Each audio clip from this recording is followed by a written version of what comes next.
Welcome in to WKYT News at 5:30. I'm Amber Philpott. And good evening, I'm Bill Bryant. This election season saw a strong showing of support for early voting in Kentucky, but nowhere was the turnout higher than in Anderson County. Yeah, the county had 41% of its voters cast ballots during that period, and they did it with the help of a drive-thru. WKYT's Jeremy Toms talked with the Anderson County clerk about how they managed to pull it off. It is our top story at 5:30.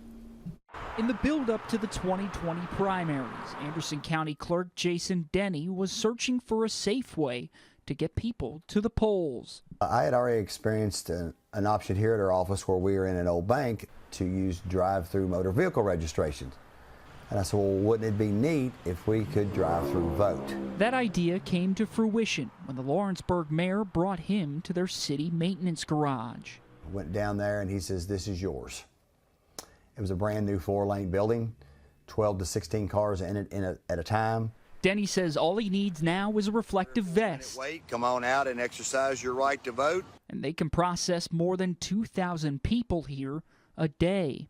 We're running about 60% of our total voters go through the drive-thru, whether it's early voting or election day, all combined. Denny tells me it's almost too popular. So why don't other localities give it a try? It is not for the faint of heart. It is an orchestrated event. He says it takes 2 to 3 times the number of election workers and more equipment than is needed for a standard polling place.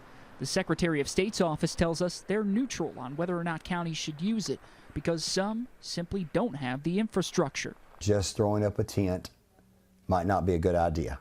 And in bigger counties, the popularity would also become a problem as traffic and congestion cancel out the convenience. There's times that it does create a line at that facility when there are no lines at the others. So Denny's situation is unique and one he hopes to keep in Anderson County for a long time. That's the biggest question and the most asked question all year long.